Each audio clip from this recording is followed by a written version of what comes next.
Hey, I'm Chris Januszewski, and welcome to the Rebellious Times Podcast. Today, we've got Charles Bailey, CEO of Sports Gravy, the new way to connect, communicate, and develop your athletes, giving them the contextual and visual feedback needed to quickly learn and grow. Hey, Charles, how are you doing? Doing good. How are you doing? I'm doing all right, thanks. My wife is going away for 3 days next week. She's going on a work trip, so this is the last day where there's no chaos.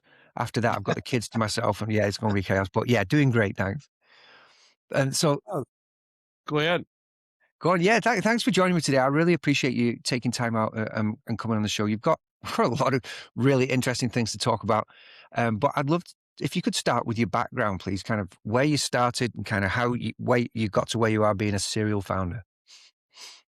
Yeah, it started way back and obviously started way back. I was an athlete growing up. I was an at-risk youth and never thought I was going to get into computers, but I always like seeing things come to life. And so working in a computer lab at college, I went to the University of Wisconsin Stout, worked in the computer lab, and that's kind of where I found my love for computers. I actually had a MIS class that was, you built things within spreadsheets. And that's where I kind of found a love of programming, but being able to build things that would come to life. And so that led me to building a website design development company out of my dorm room and built up a small little business, doing that. In addition to doing some software development work when I graduated college. And that kind of, although it kind of paid the bills, my love was entrepreneurship, and I have a love for the outdoors. And so I ended up creating one of the first outdoor marketplaces on the web called Outdoor Frontier. And one of the features or products within that marketplace was a way for people to check availability and book their hunting and fishing trips online. And so that the website, it was kind of right around the late 90s where a lot of the .coms went .bomb and a lot of them failed. And so, what we started to find out, and we started gaining a little traction on the check availability and the booking engine side of things. It was really one of the first ones that was out there. And so it kind of led us down the road of getting involved with some local resort areas in Minnesota and Wisconsin, and started to land some of those resorts and lodges and helping them put their availability and allow them to take reservation requests really before it was just getting going. People weren't really comfortable taking reservations and payments online, but I think a lot of them started with reservation requests. So that's really a love for the outdoors and providing, availability and booking requests for hunting and fishing lodges led us into the travel hospitality industry. Got it. And And was that booking service for travel and fishing lodges? Was that a local service or was that a national marketplace? it was the Outdoor Frontier was just kind of a national North American marketplace. So it had a business directory, chat forums. Another one was obviously the availability booking service. So, we had a number of different features on that website that we had. And ultimately what came of it, and a lot of times this happens in a lot of entrepreneurs or opportunities. You get into something and doing one thing, and then you pivot once or twice or maybe 10 times, figuring out, hey, here's where the real product market fit is. And so we found product market fit with this booking system that we built online. And we started to, get it into some of these resorts and lodges within these travel, destination areas in Minnesota, Wisconsin. And so that's really where it began to take off. From there, we got it in with some bed and breakfast and inns around the US and started to pick up some additional steam. Eventually we had an opportunity. There was really three big direct to consumer websites. When I say direct to consumer, is more or less listings like VRBO listings that would push traffic from VRBO to a vacation rental by owner, rental listing. or you had, bedandbreakfast.com. They would advertise bed and breakfast and inns around North America and push, folks that were interested in those bed and breakfast and inns to their website. And so we ended up finding a site called resortsandlodges.com while we were working. I was working full time, and and my brother was working with me, and he had found a site. This site, resortsandlodges.com, it looked as big as, it was a worldwide directory of resorts and lodges. So it looked huge, but ultimately it didn't have any customers. So my brother had called the owner of the website to see if he would be interested in reselling. At the time, our booking engine was availability booking engine was called Availability Tracker. And he wanted to see if Availability Tracker would be something that he was interested reselling to all his resorts and lodge customers. And in the end, he said, well, why don't you just buy it? Why don't you just buy the website? And so this is in the early 2000s. And so one of my colleagues that was helping with the development of the booking engine, we ended up taking a second mortgage out of our homes, and 30 days later, we drove to East Lansing, Michigan to purchase resortsandlodges.com. And the cool thing about it was resortsandlodges.com was built on a CMS where this guy had gotten a grant from NASA. By all companies, NASA gave him a $2.5 million grant to build a content management system that could deploy large internet or intranet websites. And resortsandlodges.com was the test vehicle for this. So they wanted to be able to build large internet and intranet websites that were search engine friendly. And if you remember back in the day, you had basically Hotbot, Google. There was all these small little search engines competing for that opportunity. Google would, ultimately start to win out, obviously Bing and some of these others, but there was a lot of them, if you remember. And so that was what he ended up working with Michigan State University and hiring a lot of the kids there to give them experience. And ultimately they would build resortsandlodges.com. And they would had like 9,000 to 10,000 resorts and lodges listed on this website. So it looked massive. It looked like a global resort lodge directory of resorts and lodges with all these different vacation destinations, which was amazing. And so we looked at it as an opportunity to not only sell advertising, but also be able to sell our booking engine that we had developed. And so that's what really became TravelNet Solutions, and we kind of exploded into the travel hospitality space.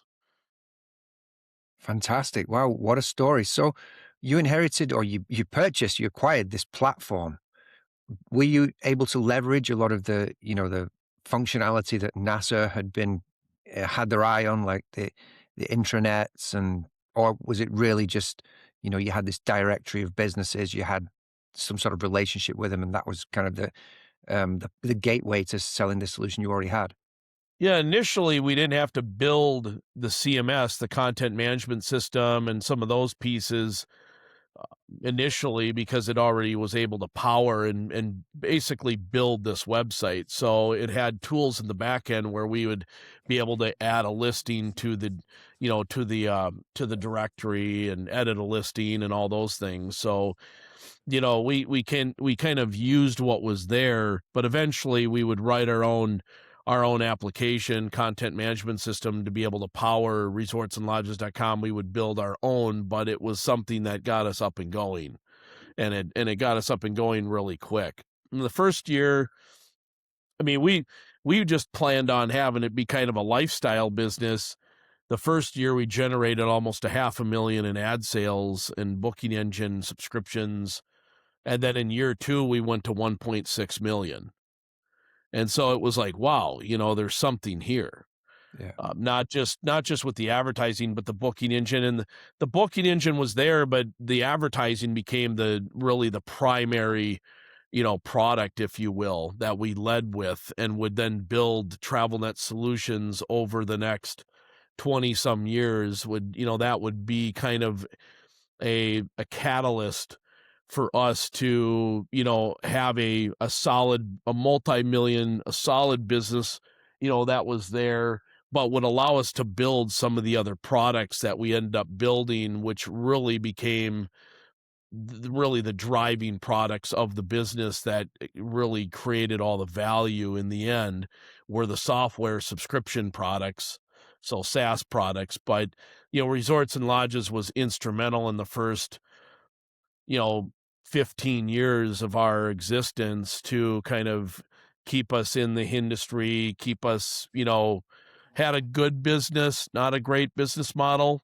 Advertising is tough, selling advertising is tough, and it can have some volatility where, someone can not renew because they think there's a better opportunity out there.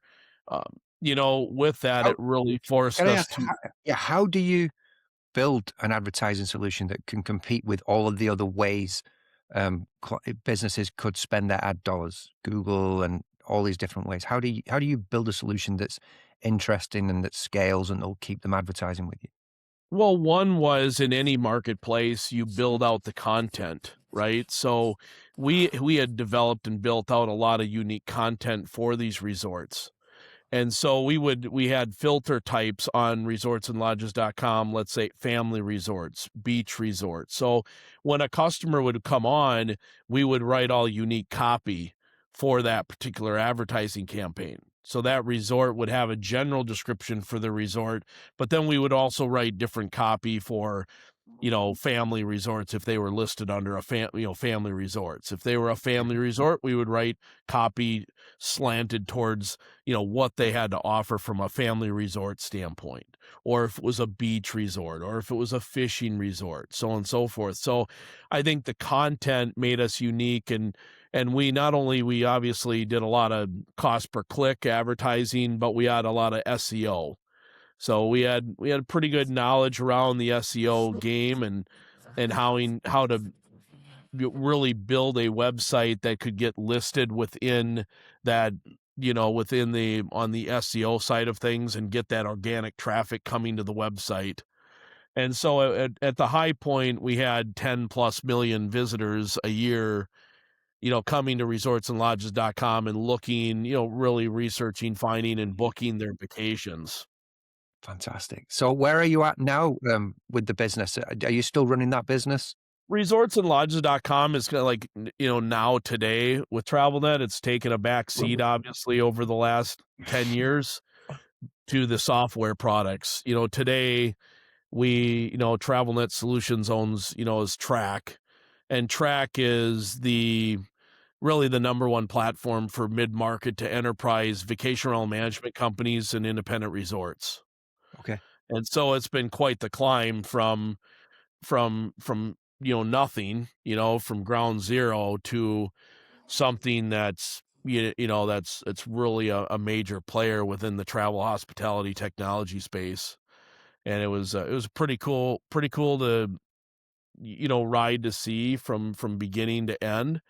But as in anything, there's a lot of twists and turns, ups and downs, and you got to be able to hang in there and have the grit and the determination to build out a good team, but also try to reach that finish line.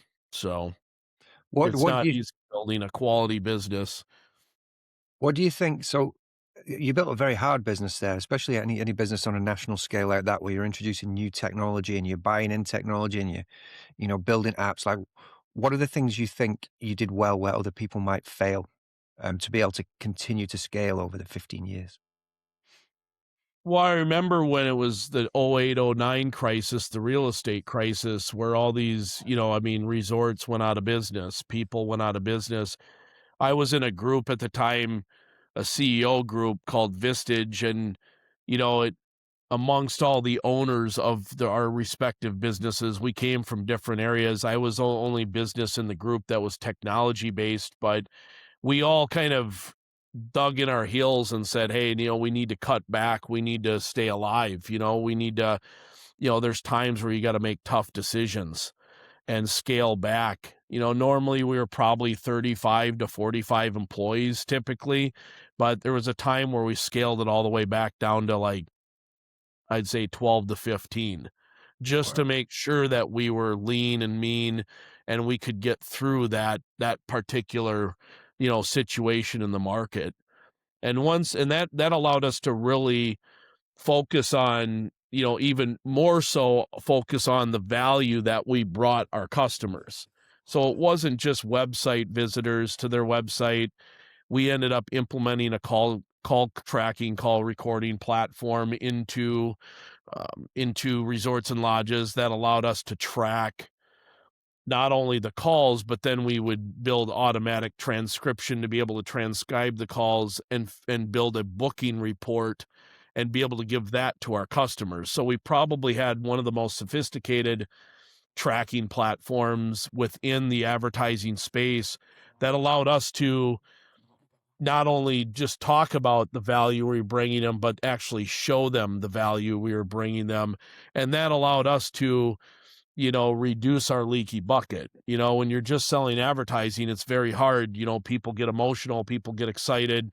They might sign on for a year or two, and then they walk away from it because they think, hey, this magazine ad's going to do great for me.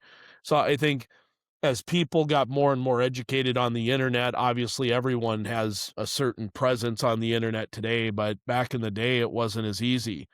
So, you really had a time where you were educating a lot of these owners of these properties on what the new age marketing tactics look like and how to get customers to their business.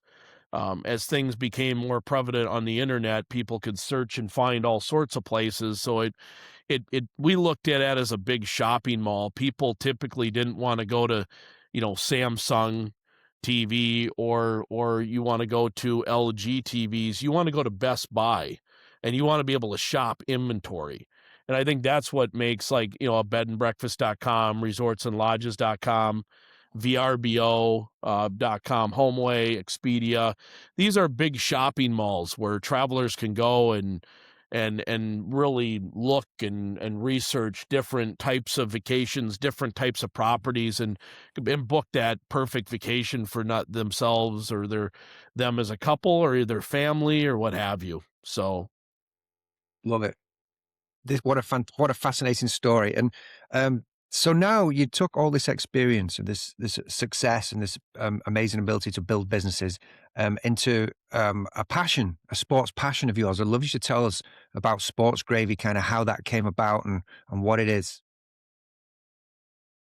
yeah, I mean, I don't know. It's been ingrained in me. I don't know where it came from, but my love for coaching, whether it be sharing things I've learned in business, things I've learned in my life, things I've learned through sports. It was just always an opportunity to give back, and coached a lot of youth sports, spent thousands of hours doing that. I have 5 children, so I spent a lot of time coaching sports and giving back. Ultimately, would coach high school hockey.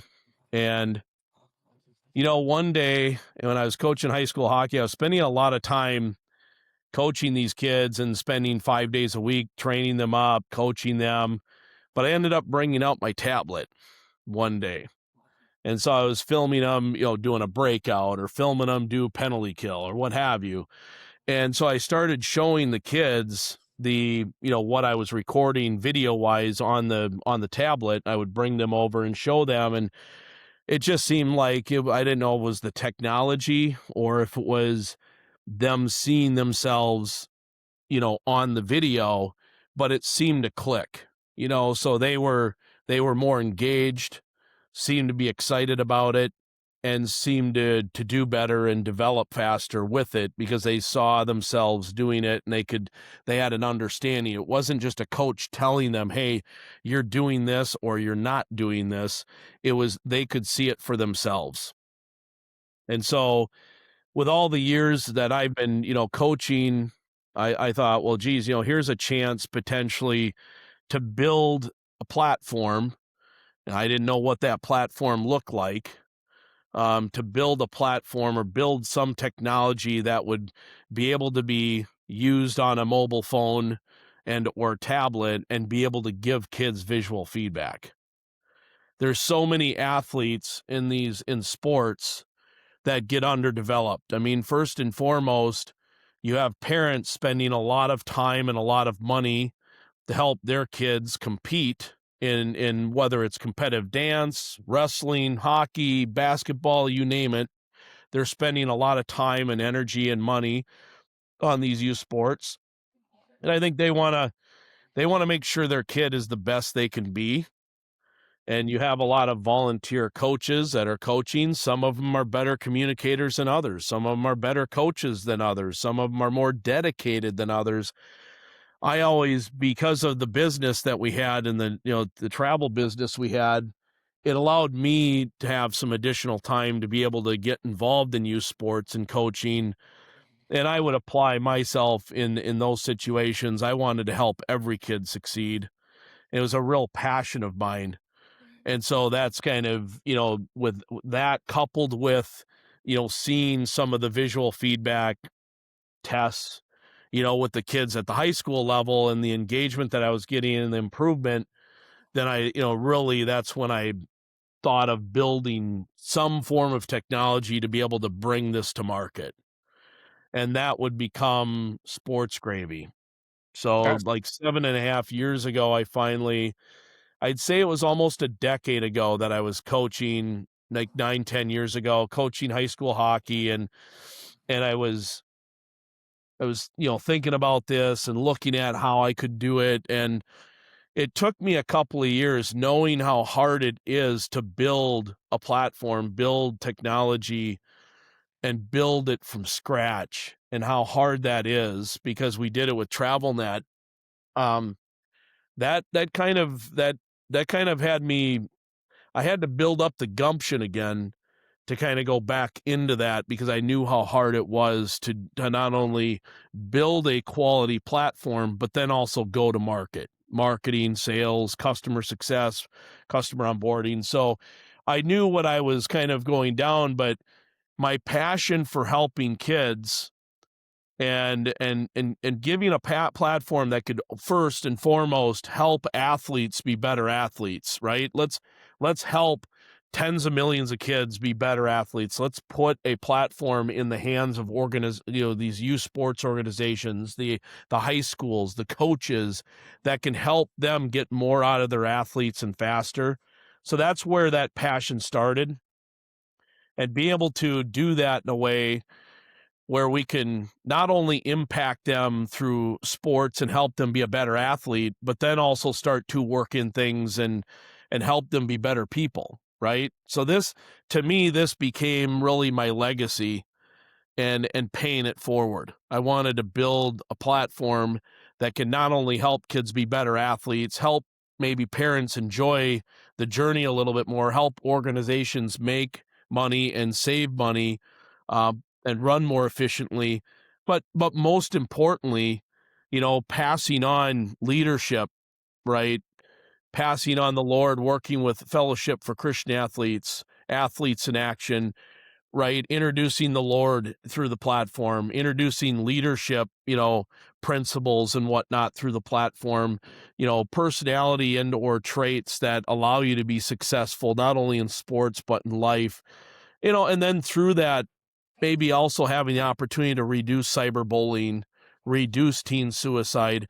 These things are kind of a mission underneath the mission. Yeah, we want to help athletes be better.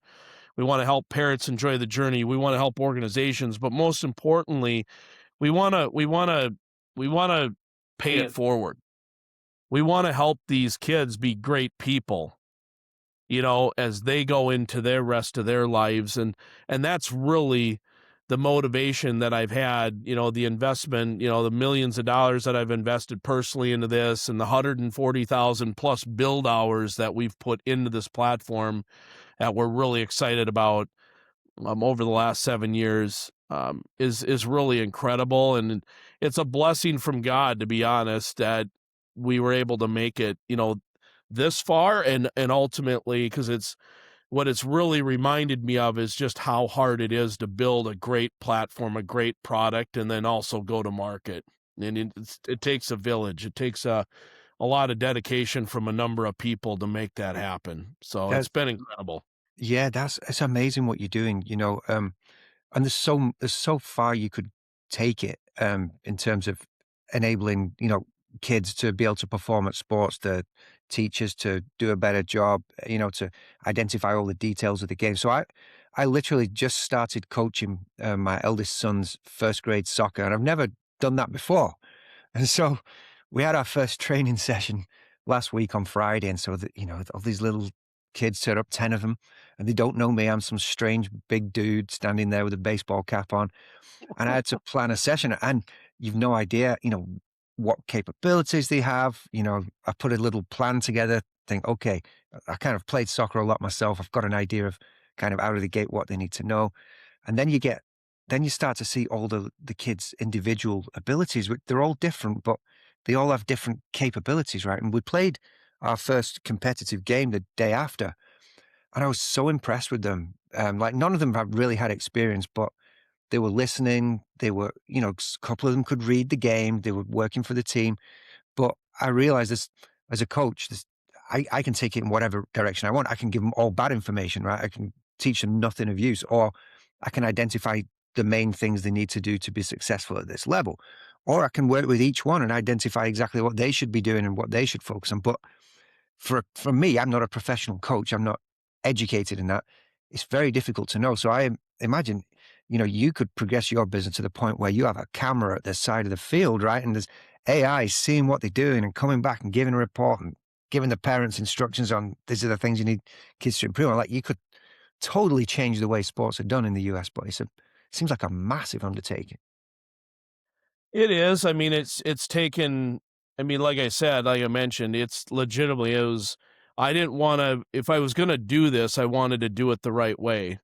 And I remember, there's numerous people that I respect that I've worked with, and they're like, "This is a huge undertaking that you're trying to just to get this to production of what you're trying to do here is amazing." And we really focused on it. We went at it a different way than the other the other folks that are already out there that have been in there for years. We took it a different direction, and we really went at it focused on the athlete, right? So, it was more like building a private social media platform for parents and organizations to where they had a little bit more control, right? Controlled social media, controlled communications, where you could give feedback to the kids and be able to help kids, help minors be the best they can be. And it was a massive undertaking. I mean, that, you look at 15,000 plus screens, and that's not just specific screens, it's different states of screens, but over 15,000 different screens or states of screens that make up the platform. Today we offer, really an all-in-one platform, but the heartbeat is that social engagement communication piece that's at the center. It's kind of the hub, I would say. And the spokes are the website builders, so we can build a website for a sports organization.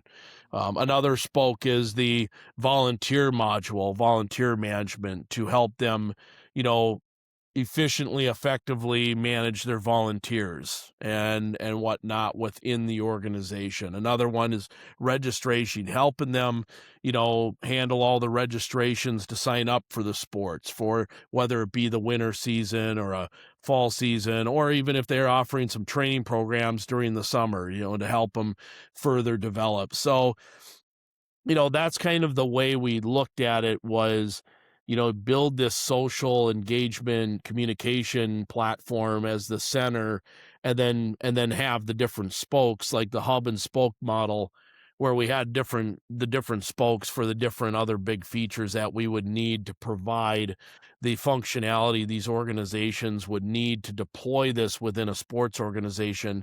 But the beauty is, it wasn't just a B2B platform. Sports Gravy is a B2B and a B2C platform. So if mom or dad want to go download the iOS or Android app and they want to be able to pull it out and use the camera and film their son or daughter and be able to give their son or daughter some coaching or some feedback, they have the ability to do so. If a sports organization wants to go ahead and deploy it within their organization, right, they own all the teams and training programs that come out of it. So, they're in control. They can control if they want people commenting and or sharing or, whatever else they want to do within the platform. They have control over that, which I think is important, so, they have their organization. They want to see that organization ran a certain way, and we put all the controls in their hands at their fingertips to be able to do that. So I think it took many more years than I thought it was going to take to really build it. But the exciting part about it is through all the demos we've had, as we've went to market, earlier this year, we haven't had anyone really look at it and not be really excited about it. They're either using something that exists out there today, or they've looked at some of the other newer entrants, but really it's gotten us very excited because of the product market fit. They're seeing the value and they're seeing the passion, the love, the blood, sweat, and tears we poured into this platform. And to me, that means everything, that they see the value, they see how they can use Sports Gravy to ultimately help their athletes be better athletes, help them develop faster, because that's what it's all about, learning and then learning life lessons through playing those sports and to make them better human beings as they become adults and go into the rest of their lives. Thank you. Let's talk a little bit about so for me, sports has been very important in my life to kind of keep balance. It's a de-stressor. Even at my age now, to go to the gym or do different sports, it kind of resets me. Then I can go again with the stress of running a podcast, a business, whatever it is. And it's the same for kids, right? Kids have their own challenges. Just because they play and have fun doesn't mean it's not stressful being a kid. And you touched on cyberbullying and teen suicide before. I wonder if you wanted to share any perspectives on that and how your vision looks to kind of help in that area. Well, and so we spent about 6 months building the kind of that safety security side of things. We were building the social platform, but it had to be controlled. So building all the controls and whatnot for COPA, COPA is a Child Privacy Act for any kids that are under 13.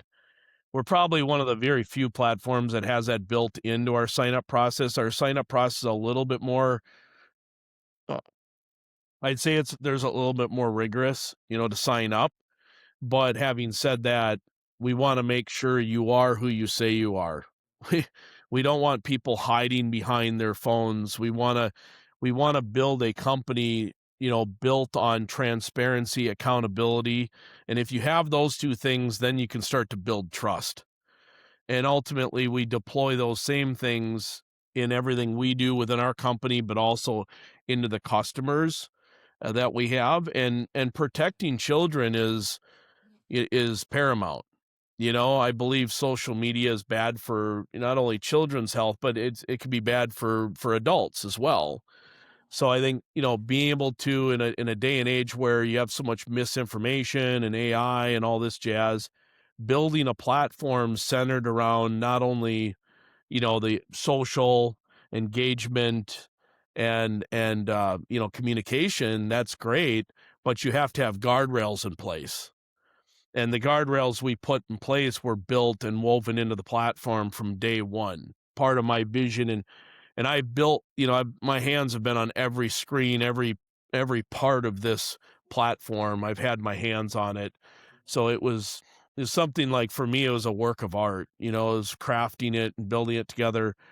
I love building product and building things and seeing it come to life. And it's just amazing being able to see something that could be very valuable to the families that use it, the organizations that use it, and the athletes, but also keeping safety and security in mind with these minors. And so we've built the platform to be used in any sport in any country. And so we're obviously starting in the US, and we'll kind of push out from there. But ultimately, our goal is not only to build a platform that could provide value to children playing athletics and the parents to enjoy that journey a little bit more, and then also with these, help the sports organizations. We also wanted to make sure it was safe. So we built COPA, into the platform, and there's a lot of safety measures wired into the platform natively. So if any minor is in the system, anything and everything they do, the parents have an idea of what's going on. So a lot of times, people will pitch that as, hey, you can control what sites your kids are on, or this or that. And a lot of times it gets complex and it's not done correctly. I remember even with Apple, I had my son who was 12, and I got him a new phone, and all of a sudden, I was really dad, and then I had my son underneath me, within Apple and the phones, and all of a sudden his contacts ended up into my contacts. So it wasn't that parent-child functionality wasn't done correctly, even in that setting where you were trying to control your kids and what they could do within their phone.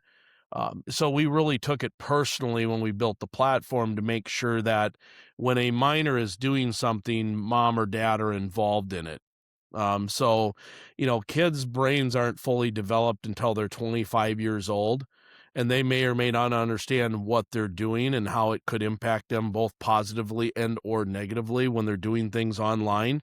So just being aware of things like that. So, for example, if a coach posts to a kid, that automatically gets posted on the feed of mom and dad or parent guardian, right? If the kid tries to post something to the global recruiting feed, mom or dad have to approve it. So anything the kid does within the system, mom or dad are following along in that journey. And that's what provides the transparency and the accountability, which ultimately will create trust. So if you're an organization, and you're doing these things, everyone should be doing things the proper way, right?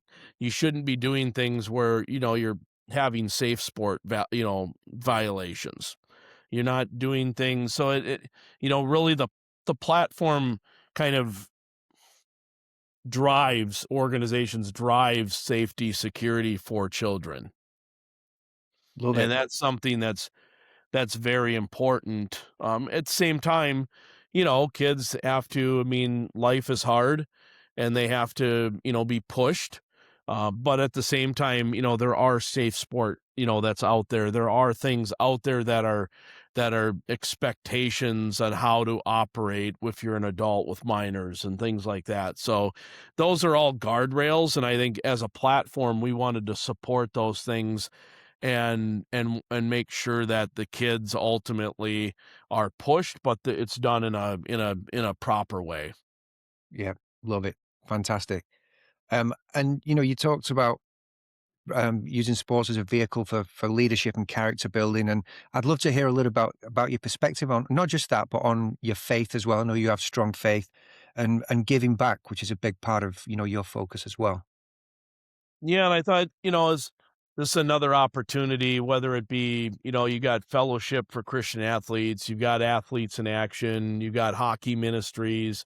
These are organizations that are trying, they're involved in the sports, and they connect, they connect with kids in sports and encourage them to have a relationship with the Lord.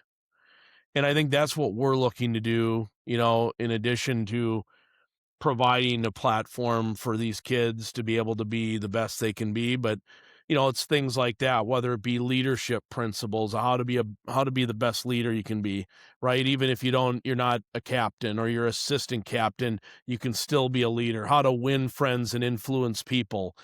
how do, if you want to have a relationship with the Lord, just how you can do this. These are the organizations that are available to you to do that.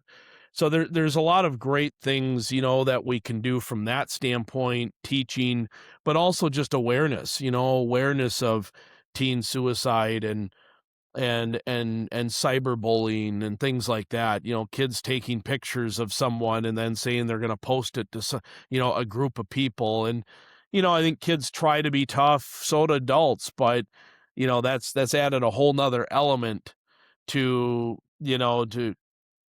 that kids have to deal with as they grow up. I didn't have to deal with that when I was younger. The kids nowadays have to. So it's one more thing that they're thinking about, and that none of them want to be shamed. So a lot of times you'll see kids, jumping onto the bandwagon because they don't want to be teased themselves, right? So we need to really make sure that everyone has a spot, everyone has a place, and you got to help people find their place instead of putting people in their place. Great And so perspective. that's important. And at the same time, you've got to there's values. I think that values just across the board have gone, have gone a little bit crazy. There's values we need to have as human beings, and we have to, we have to take care of one another just like you would on a team. You're going to take care of one another on a team. You've got to do the same thing with, sports are an opportunity to teach those same things. And ultimately, whether it be the values, whether it be leadership, whether it be introducing and having a relationship with the Lord through these organizations, these are the types of things that, we're also wanting to focus on, in addition to providing a great platform that can help this athlete be the best athlete they can be. It's giving these other items that are as important or more important so they can become great people and a great part of society when they're done playing sports. Charles Bailey, absolutely fantastic. I love what you're doing here. If somebody wants to find Sports Gravy, how can they contact you? How can they get hold of Sports Gravy and take a look at your work? I'd say go visit sportsgravy.com, and from there you can check out the website and you can get in contact either with myself or other folks at the company. Wonderful. All the best, and thanks so much for your work. I look forward to following how Sports Gravy continues to grow. Awesome. I appreciate you reaching out and having me on, Chris. It's been a great opportunity, and I appreciate it. And as always, feel free to reach out if you need anything else. Will do. Thanks so much, Charles. Have a good one. Bye-bye.